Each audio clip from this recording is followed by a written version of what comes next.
Hi, everybody. Welcome. Thanks for taking time out of your busy day to be with us. As he said, I'm Angela Bayardo. I'm John's older sister. Well, not too much older sister. I'm his older sister. Um, and I was volunteered to MC this event, you know, the things you do for family. And I hope you enjoy the time you spend with us. I think you will.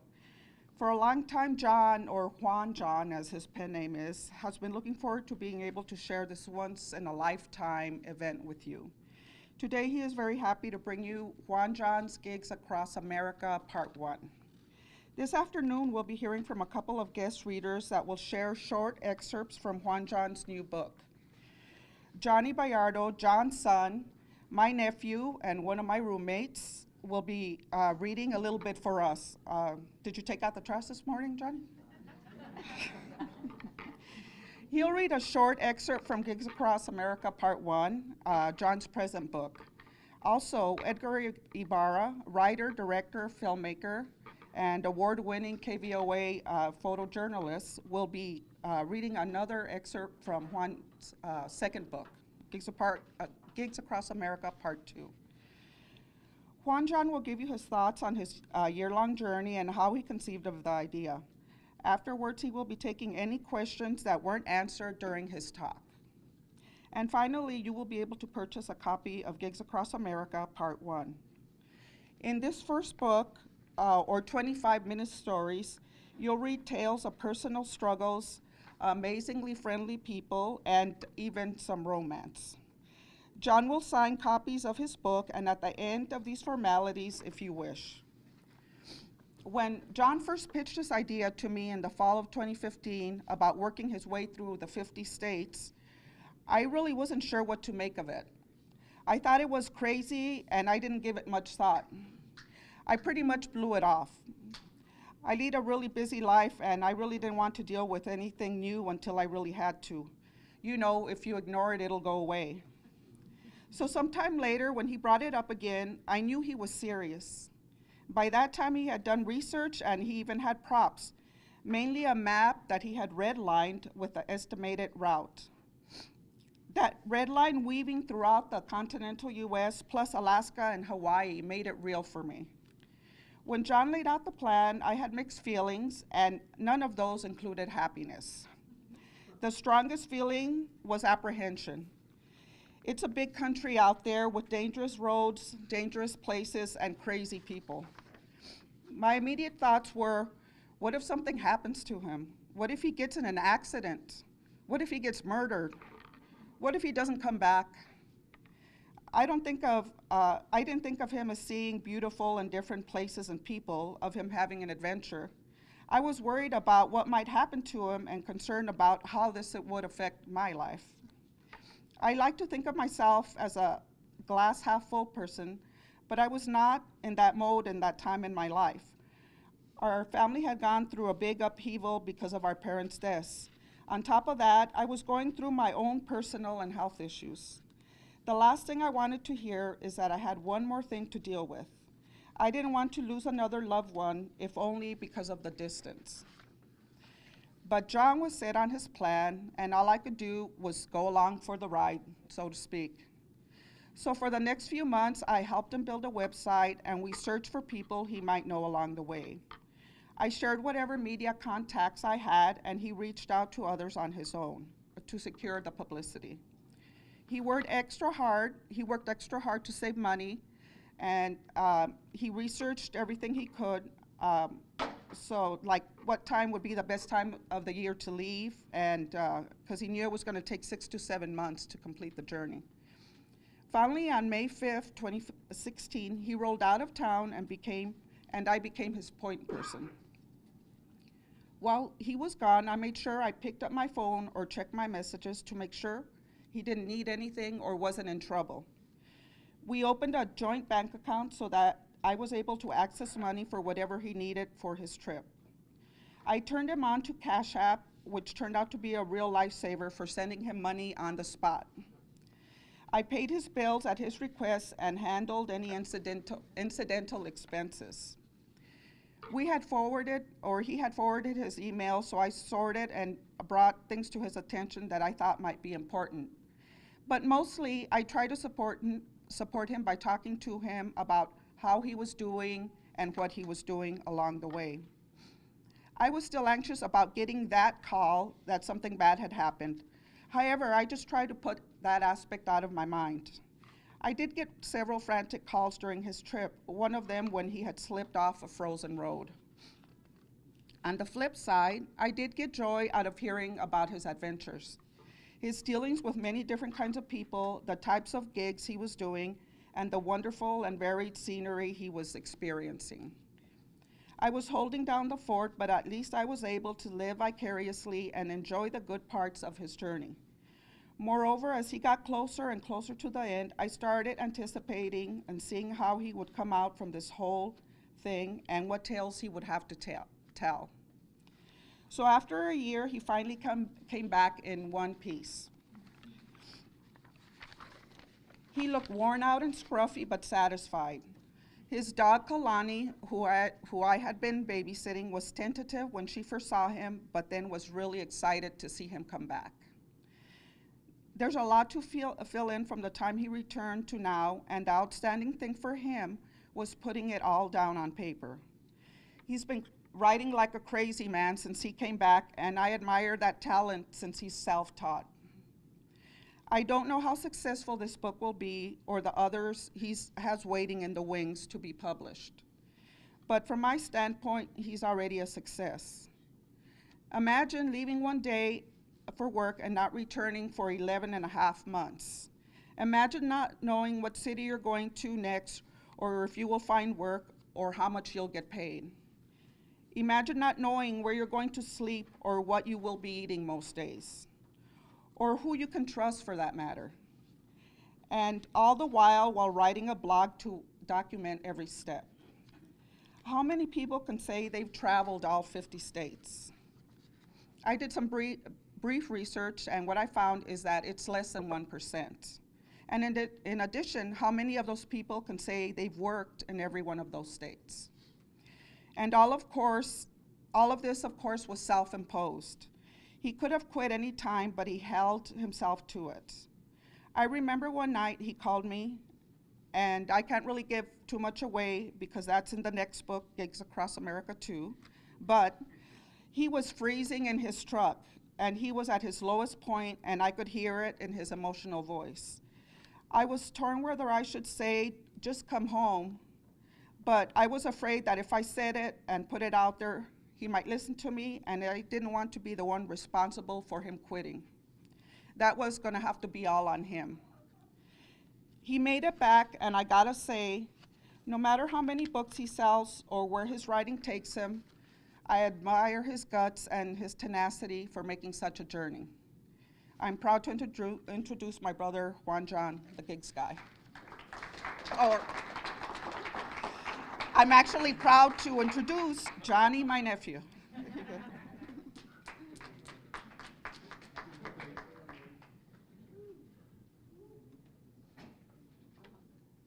Hi guys. Hi, I am Johnny. This is from Utah, the Landlover, and Gigs Across America, Part 1. As soon as okay. So, Reds had pulled out two 25-foot extension ladders and put them side by side about 10 feet apart. He told us to tread around the doors and windows, stapling as we moved along the entire building. It seemed easy enough, except who was going to hold the ladders? I asked. He said no one, and that is when I shook from the prospect of getting seriously injured if either one of us were to slip or fall from that height. The Reds assured me that we would be all right despite the ladders not being tied down. They would be leveled with rocks and pieces of wood on that slippery slope. I reluctantly scaled the ladder and did my best to show no fear, even as the ladder wobbled from the breeze and the shaking footing. Young Roman, an immigrant from Africa, was not doing much better on the other side of me. Reds walked away to tend to other matters as we fought the wind, fear, and anxiety to do the job we were hired to do. I thought about the repercussions if I or my partner were to have an accident from that height, and not only how big of a risk I was taking, but also risking the entire tour if I were to fall and get seriously injured. What was I to do, I thought, as I half-assed stapled the paper on the walls. The problem was that I needed the did, and my manhood and pride stood in the way of baiting off the job. Then, 20 minutes into the task, a rock moved from under my ladder and I almost lost my balance. That was a clincher for me. I decided to swallow my pride and end the nightmare right then. I came off the ladder and started to collect my tools. I told Roman that I was done with the whole unsafe job and advised him to consider it as well. Just then, Reds came over and I told him I couldn't work under those unsafe, dangerous conditions. The calm-mannered and quiet 30-something-year-old foreman stood there patiently hearing me explain my decision to leave, including the speech of how I was on a book research project and that I couldn't afford to get hurt or die. I shook his hand and thanked him for the opportunity, thinking I would head back to the resort and begin my job search again. Don't worry about it, man, I understand. You're the third guy to walk away from this job so far, he responded with a smile. He didn't surprise me one bit, and even it made me feel better about my decision to quit. Then, Red surprised me with another question. Would you take another job since you don't want to do this, he asked politely. I stopped in my tracks to hear his offer. He said, what do you have in mind, I replied. He said, would you be willing to do some labor moving dirt for a couple of days at our other site, at a lower paid rate though, he added. I said, yes, I have no problem using my back, I said, thinking it would save me from looking for work again. He said, okay, then get your stuff and haul me up to the mountain to another cabin we're working on, he said. I was thrilled to be off the ladder and still have a job, despite quitting just minutes before. I'll be back in a few minutes, Reds told Roman. I'm going to take this landlubber to the other cabin, he said with a laugh. As I laughed, I laughed as well as I thought. Better alive and well than foolish and injured. And off we went to my next challenge.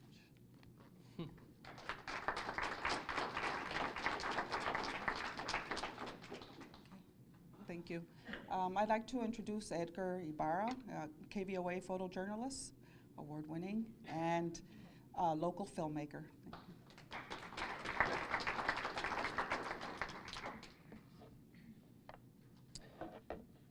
Can I have a few words? So yeah, my name's Edgar. I work for Channel 4 News, and right when you think you've seen it all, every fire, politician, whatnot, I get handed this story, and by that point I'd been in the industry for a few years, and I get handed this story. I'm like, what's this?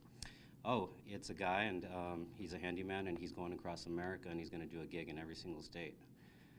And for the most part, my first reaction, as was everyone's in the newsroom when you share, what you're doing that day, it was, what?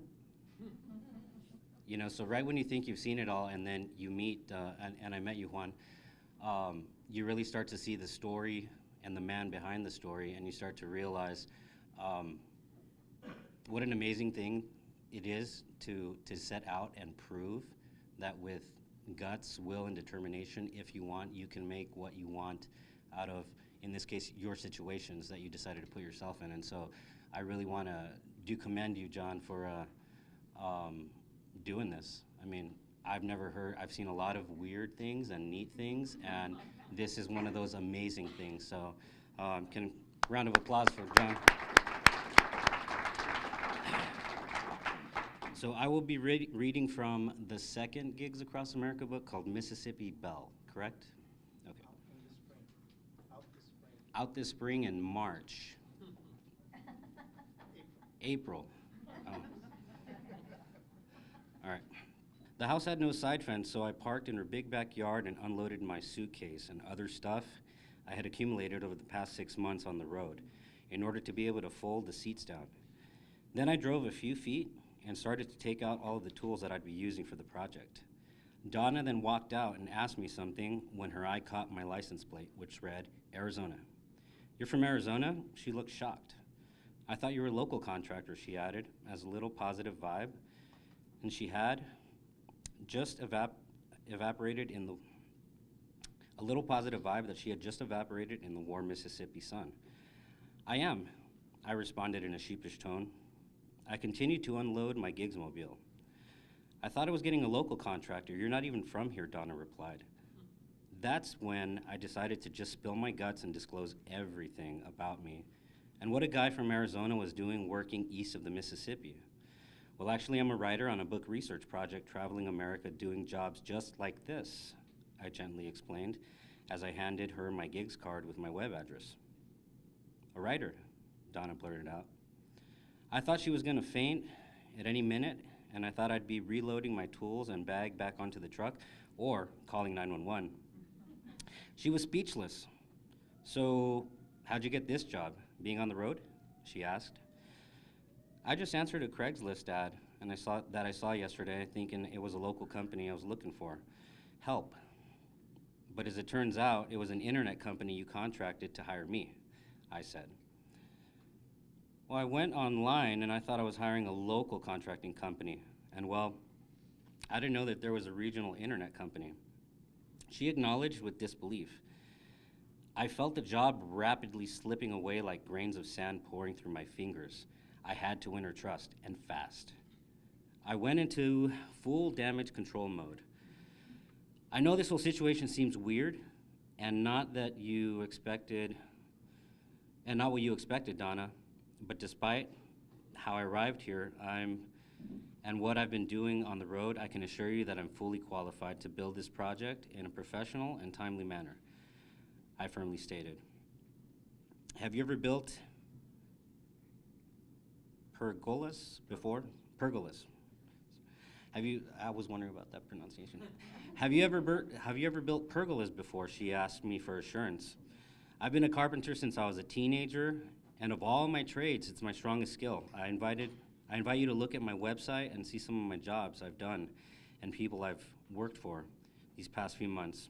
I added to build her shaky confidence. She paused for a minute. Okay, let's go to Lowell's.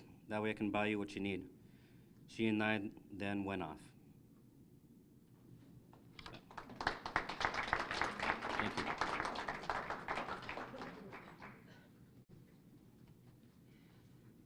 Thank you, Edgar.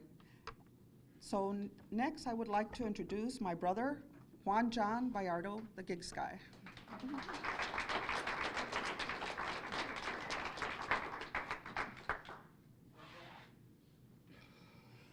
I just have a small speech I want to do.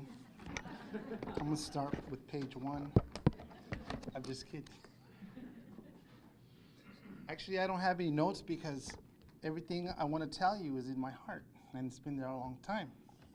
So, what I wanted to say is thank you first for everybody for coming. I really appreciate some I've known for a long time, some I just met. Some of you I've worked for, some of you I worked with. Some of you have I went to school with. So it's a good mix, and only in a situation like this can you actually get all these good people together.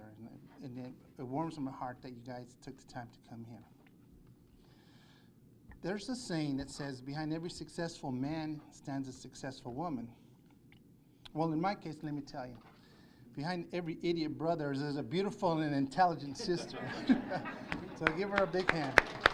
You have no idea how much she's really a part of this story and has been since we were small. So what I want to tell you is this. Two of the questions I get asked the most is, how long have I been writing, and where did I get the desire to be a writer, since I'm just, how many people here know that I hate to be called handyman? Raise your hand. That's right. I hate that term. I'm not a handyman. It's called the tradesman survival tour. I like to call myself a tradesman, you know, but I guess basically I'm a handyman. But I will tell you this, that I always get asked those questions, when and why.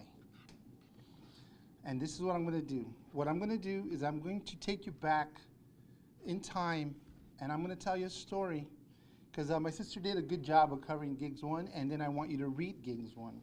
So hopefully you'll be interested in reading the second book. But I want to take you back to a time when I was 8 years old. And I think it has relevance to this moment and this day for me. In 1970, I was in the 3rd grade at Rose Elementary School on 12th in Ajo. Miss Burgess was my teacher. Now, Miss Burgess was a Renaissance teacher. She was a very talented teacher, like most teachers are. She was a musician, she was an artisan, she was a fabulous teacher. One of my best teachers I had in all my 16 years of schooling, 12 years of schooling. Ms. Burgess told us early in the class year that she wanted us to make a book. Making a book was going to be part of our project, but it was going to be a long-term project. It was going to be a project that we were just going to spend a few hours during the school year to do. She got to class and she asked us, we can make up our own story, or in our short 8 years of life, we can come up with a story that we have, and we can. So she wanted us to illustrate the story as well as write it. She also said that once our book was complete, that she would help us bind that book. She would also have us do a cover for it. She would choose the best books, and the best books would be in the library for a year. So the kids, we were all excited. Who wouldn't be excited about that? Well, I have to tell you that I knew exactly what I was going to write about, and I had no problem finishing my book. As a matter of fact, I was one of the first kids, and I'm not bragging, that's what I remember. I was one of the first kids to finish my book. I presented my book to Miss Burgess, and she looked it over and says, wow, this is cool. So she helped me bind the book, and then she helped me pick a cover. Now, for some reason, my book got a hardcover when most of the other kids were getting a paperback. But one thing I also do remember is that a lot of kids struggled with their stories. Some didn't know how to illustrate, some didn't really know what to write about. But as for me, it came natural. That I do remember. Once she binded my book, she said to me, did you make this up, or is this a real thing, or did you make it all up? And I said, I made it all up. So she was, I think, more impressed with that. Well, she says, I'm going to pick your book, and your book is going to be one of the books in the library. So I was pretty happy. A couple days later, after class, when all the kids were dismissed, she sat me down in one of those little chairs that there used to be in the 3rd grade. And she had a paper in front of her. Now, Ms. Burgess said, Juan, this is what I want you to know, she said. So you didn't really go fishing with your best friend, Paul? I said, no, ma'am. She still wasn't sure, so she had to ask me again. But let me explain something to you, friends. It was all made up. Paul was my friend who lived 3 houses down in that semi-corner that we lived on 16th and Michigan. Unlike my father, Paul's father was very involved in his life. Paul, I would watch from my house, and I would see them. I would see them go fishing, I would see them go hiking, I would see them go camping, I would see them play ball. All things that I really didn't get an opportunity to do at that age. So when I got an opportunity to write a book, guess what? I went fishing. And not only did I go fishing, I caught the biggest fish, according to my little short story. I still remember me getting a shark or something. That was like huge. I still think it's a record at Patagonia Lake, you know. But Ms. Burgess also had this paper in front of her. And she said, Juan, I think that you have a special talent to write, she said. What I want to do, she said, is get one of the students from the university, journalism or writing or something like that. And I want, with permission from your parents, to see if they can come tutor you at your house. I didn't really know much, and I'll tell you why, because I didn't understand. You see, in 1970, 8-year-olds just did what they were asked. So what she did is, she said, take this to your mom, have her read it, and see if she agrees to something like this. So I took it. I took the note home, I showed it to my mom first. My parents are immigrants, and they were just here just a few years over from Nogales, Sonora. My big sister, Dina, who's not here, unfortunately, she would read those things from the teachers. My teacher said, my sister said, Mom, I guess my brother has a talent, and his teacher wants him to get tutored here by one of the students from the U of A. They're going to come to our house once a week and study with him. My mom thought, well, okay. Your brother has a talent? And my sister's like, I know, right? I think she coined that phrase back in the day. But they just signed away. The next day I took the note to Miss Burgess, and there we were. A week later, someone knocks on our door. I was waiting for her. I opened the door, and there was a beautiful young lady with a stack of books and a notebook. We went in the backyard of our house. We sat down on a couple chairs they had set for us, and we started my tutoring. I don't remember much about it at that age, but I do remember she made me read a lot. I remember she asked me a lot of questions. I probably would have preferred to play kickball with my friend Paul, but I went along with it. My mom would tell me a couple weeks later that my dad would say, "Why is the teacher coming to our house to study with Juanito? Is he kind of retard or something that he can't stay up with the rest of the class?" That was my dad. And that the teachers now have to come to the house and study with him. And my mom would say, "Ay, Jesus," which she said a lot. She said, "Ay, Jesus, no, his teacher thinks that he has special writing talent. So they're come to tutor him." "Oh, okay, my dad said. "Well, you tell little Hemingway there that when he's done screwing around with the teacher, to go pick up the trash because the dog's knocked over the cans again, And so it went on. A couple weeks later, maybe after about 4 or 5 sessions, I remember, everything changed. You see, on Wednesday nights was the only nights that the teacher could come. And I still don't remember her name, so I'm just going to call her Jane.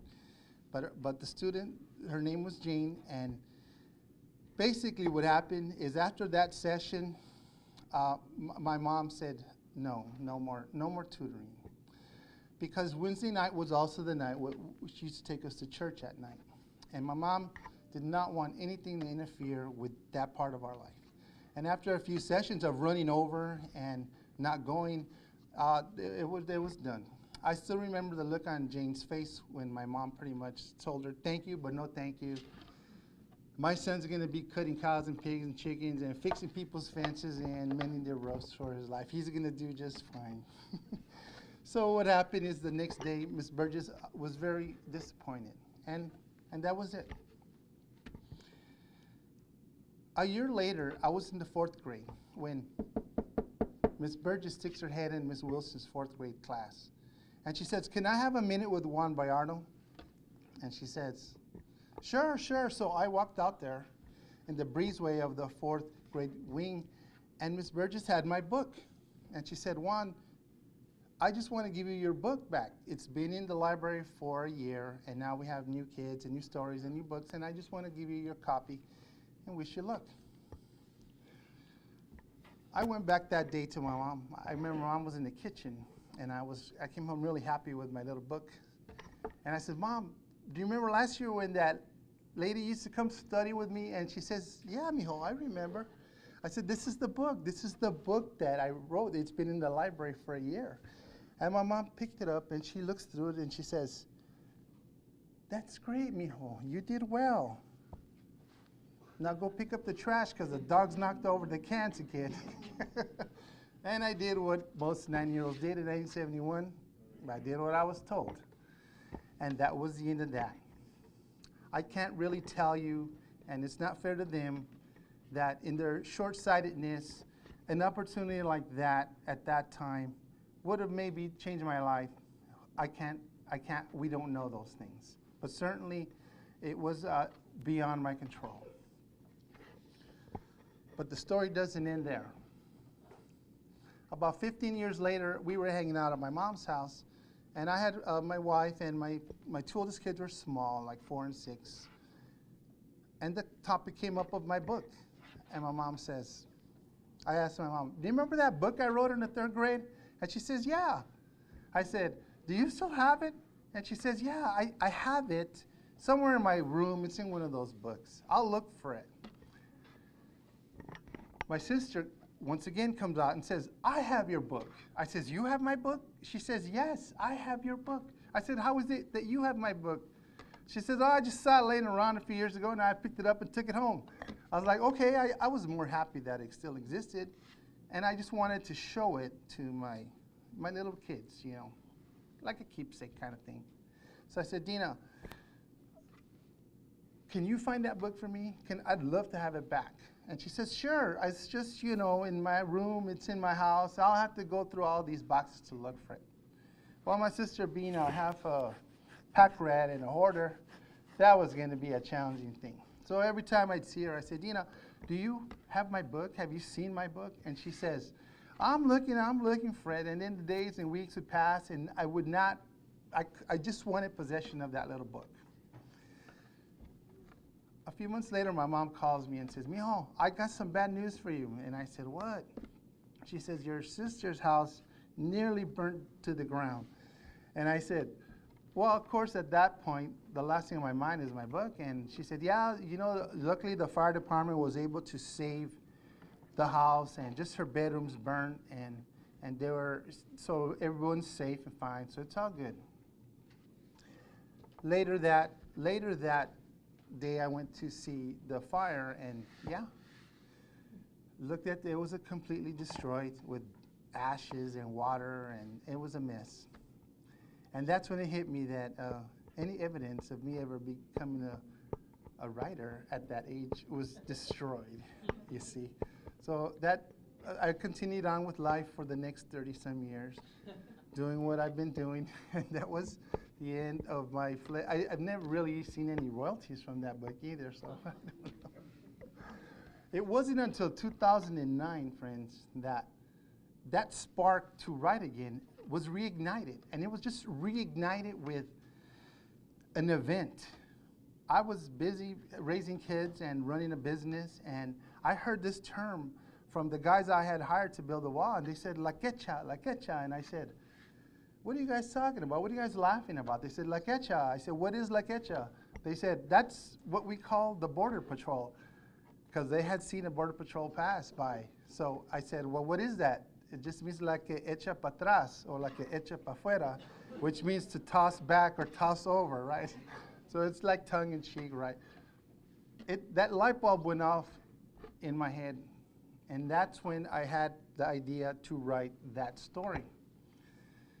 But at that time now, I didn't feel the confidence to actually write anything, right? At 8 years old, maybe I did, but now at 47, 48, I just said, no, I cannot do this. I don't even own a computer. I've never been to college. I don't know anything like that. But it still lingered in my mind. In 2013, my boys and I were relocated in Hawaii. We were living there. And that's when it just had to come out. It had to come out. So I went down to Walmart there in Mililani Town, and I bought a notebook and some pens, and it came out. This is working 48 hours. I could not stop writing. It just came out. If you ever had that kind of binge on anything like that, I just wrote it, and the kids were looking at me like, what's up with Dad? I was like, I'm writing a book. They're like, okay. I was like, I'm hungry. I was a designated cook, you know. So then I wrote that. A year later, I wrote another one. And then in 2015 is when I thought about this gig's adventure. I was already in my third novel, Chiclets. I had just begun that novel when I woke up one morning and said, I think I'll just travel the country. And that's what happened.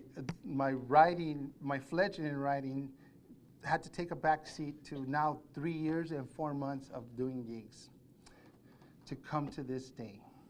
So I just want to ask you, and I just want to thank you for being here. Some of you have read some of my other stories, and I want you to know that I'm really humbled, and I'm really deeply, deeply appreciative of you guys being here, because it was not a vacation. Gigs was not a vacation, although there was a lot of great aspects of it. It was the most fulfilling and satisfying thing I've ever done, but it was also the most nerve-wracking, stressful, hardest thing I ever had to do, and I couldn't stop. I knew, because who wants to read a book about a guy who traveled 30 states or 29 or 45, right?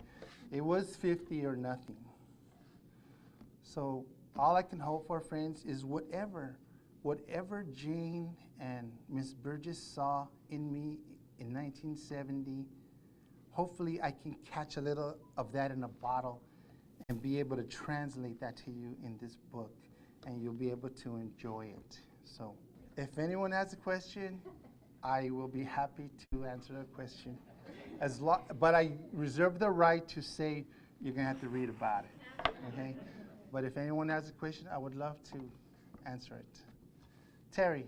What was your favorite place and what was your most difficult challenge? My favorite place, I would have to break them down as far as like scenic beauty. I think the Carolinas were just amazing. A lot of where I traveled it had to be the time of year, right? Because I traveled 4 seasons and a half, almost. Spring, summer, fall, winter, spring again. Charleston, North Carolina was amazingly beautiful. Maine is beautiful. Just those places I thought were just outstanding. Difficulty for me, the biggest miscalculation I made is the downtime. Because if you read the entire 50-state travel and stories, it's like 50 mini books. It really only encompasses maybe 90 or less days of documentation, right? There was so much downtime, because sometimes I would find a job within a day or two, but sometimes it would take 4, 5, 6 days to find a job, and there was nothing to do, no money to do anything with. So I would just sit. I would sit in libraries, sit at the park, sit at the truck stop, sit in my car, call her, and she would never answer anyway. And I would just have nothing to do and nothing. It was just dead time. And that was very stressful. And just looking at my watch. Because I would put out, just because I would put out inquiries, just when there was jobs available, it just didn't mean I was going to get one. So then once I emailed people back or called them back or left a message, yes, I want to work, I would just look at my watch. I did this for a year until finally it would buzz, and it was I went to such highs and such lows of just utter nothing to, yes, come here tomorrow, start tomorrow. It was just like day and night, and it just went on for months and months. So that was very difficult, and that I didn't anticipate. I just thought because it was me, they would just hire me. That didn't work. Yes, sir. Yes, I know you mentioned about your various trades. You mentioned being a carpenter. What specific trade skills did you have to perform, and what was the most challenging in your travels across the country? I believe it or not, on Craigslist, there's just so many different jobs that people hire you for. I can't say I use my skills in our trade. Sometimes people just needed moving help, right? One of the most difficult jobs I got is in book 2, and you'll read about that. And it was one of the off-the-cuff, just out-of-the-box jobs, and it was in Idaho. It was in Boise, Idaho, and that was not a skilled job, but it was a paying job because my goal was to earn money. I didn't care how. Obviously, I have skills, and I would have, if I had my choice, I would have been a carpenter the whole time or a mason, all the things I'm capable of doing. But the goal was to earn money in every state. I was willing to wait tables or walk the dog or pick up poop. I didn't care. Just pay me so I can go to the next state. Anyone else? Edgar. One, is there an aspect to, like, let's say, for example, you got other people out there who say, I've always wanted to do that thing in my life, write that book, or something that somebody in their life never got to. Is there something from your journey that you can deliver a message to that person who always had that desire to do that thing? Because obviously, years later, you did it. The writing part, you mean? Yeah. Well, they say everybody has a story in them, you know. For me, the story lives in my head, if you can understand that. It lives in my head, and it has to come out. I've written almost 1 million words in my writings, and they're all in your head. And the characters exist in your head, and people have that. You just have to let them out, whether it's right here in a computer or you write it you know, and you can't stop. For me, it's an obsession. I'm at work, like nailing, and I'm reading lines of my book, and people are like, say, "Are you talking to me?" I was like, "No, I'm just writing a book in my head," you know. At night, I'll get up at night, and I know what the next chapter is going to be. I get up. But the thing is that the world is full of distractions. I lack the confidence. Who's going to take me serious as a writer, I thought, right? People get distracted with everyday life. I watch very little TV. People say, which books do you like? Who's your favorite author? Or how many books have you read? I don't read. I write. It's crazy, but they say, no, you have to be a reader to be a writer. I says, no, not necessarily. Writers write, readers read. And I've never wanted to really read anybody else's book, nothing personal if you've written a book. It's because I want to blaze my own path in that sense, because then I feel I'll start mimicking or copying other writers, you know. And I thought, well, they're going to accept me or not accept me in my organic mode, you know.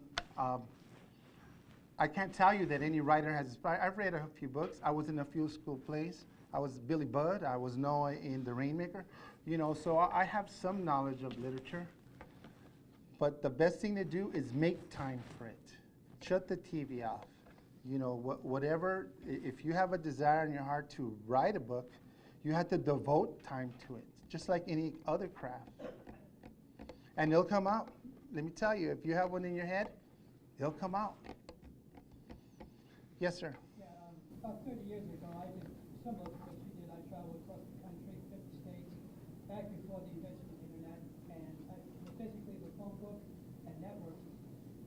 Question I have is, with various parts of the country, you have, like you mentioned, Mississippi, you know, you have certain demographics, you know, people like Boston or the New England states.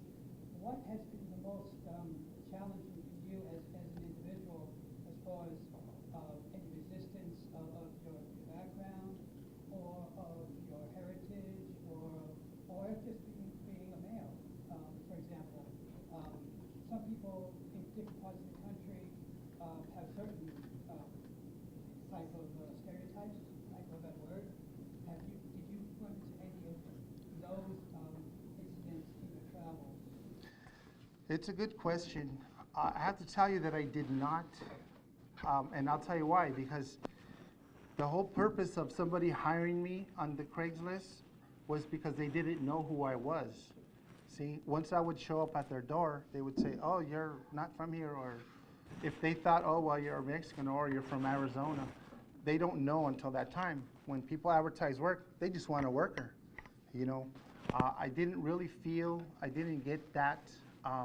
As far as work-wise is concerned, I never felt that. And as a matter of fact, I could tell you that I felt the opposite, because there was places in the South or say Northeast where I didn't see a lot of my people, can I put it that way? And I didn't feel anything like that. I mean, I was hired by people, I was hired by immigrants, I was hired by people of all races, I was hired by women contractors, I was hired by all ethnic people, and so once I would show up, then I would tell them what I was doing. Only a couple of times when I felt a job slipping away from me online or on the phone, I would tell them, I would pretty much beg them and say, you know, because I was out of desperation, see. But for the most part, I'll tell you what did hurt me a lot on the trip is the 520. Because what I did find in the East Coast was that they don't like to hire out-of-towners. So when I would call them or text them and they saw the 520, they would never call me back. And a lot of the Craigslist ads in that part of the country say locals only, locals only. So I knew I was losing out to a lot of people, to a lot of jobs, because I was on the road. And I don't blame people, because if you were to hire someone to do some work at your house, right, and something goes wrong or something, I'm already 5 states down. They're like, "Hey, Geeks guy, come back. You know, the wall just fell over." So that only happened once. I'm kidding. I'm kidding. It's in litigation right now. But yeah, so those are some of those challenges. Yeah. Isaac. How many more books are there in you? Honestly, I've written 5. I could probably got another 3 or 4 in me. I do. I have to do this silly thing called earn a living. So, instead of writing 8 hours a day, I have to work 8 or 10 and write just 4 or 5. So, hopefully, I can get them out before I'm 60. Yep. says you. says my big older sister. Okay, guys. Joe. Yeah, I'm dying to read about your adventures. It's amazing, it's admirable and all that stuff. But the big question I have is, when your next book is released in March, are we going to get snacks again? I see. I'll tell you this, if you're gonna be here, bro, we better double it up, yeah, because Joe's here. Okay?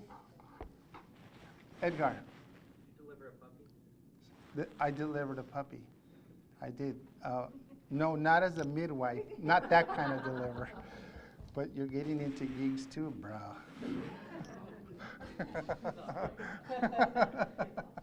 That's all right. Okay, any more questions? And we can get this started. I just wanted to thank everybody again for being here, and I don't think you mentioned the person in charge of the food is my brother, my other brother. And Ben. Yeah, no. Listen, guys, I'm sorry. I just thought it was all about me.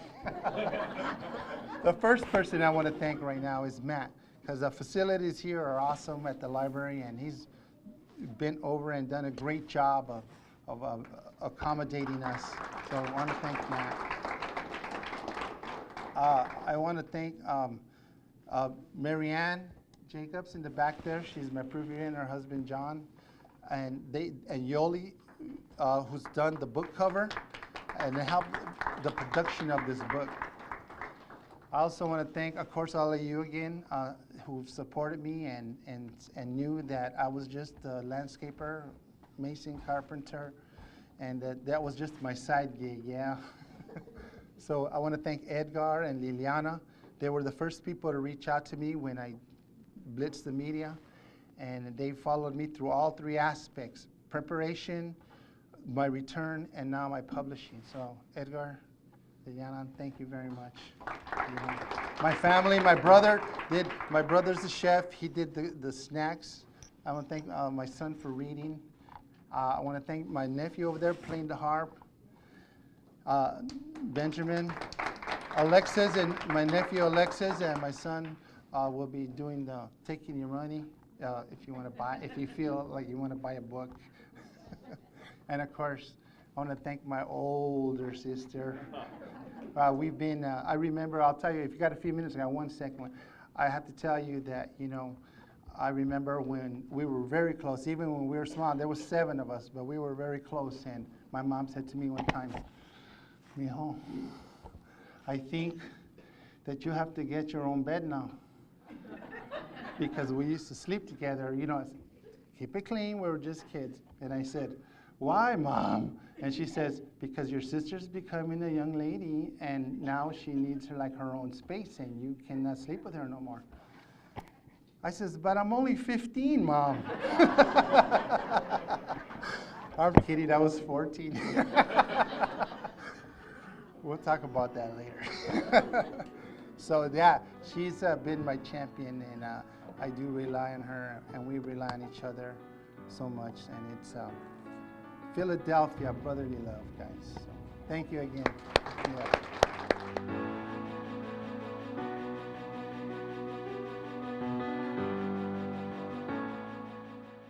I thought today's presentation was really great. I particularly enjoyed the story that John told about how he became a writer and how the words are inside his heart and his head, and how they he's obsessed with having them come out. And it was just a charming story and something that I really enjoyed. Well, I never knew about the book, the time when he was a little boy, and then that little spark that you remember that from as an adult, and realizing, hey, that's where it really kind of started. That's pretty cool because I had that in my history too. So it's always good to know that it sparked someplace early and you remember it.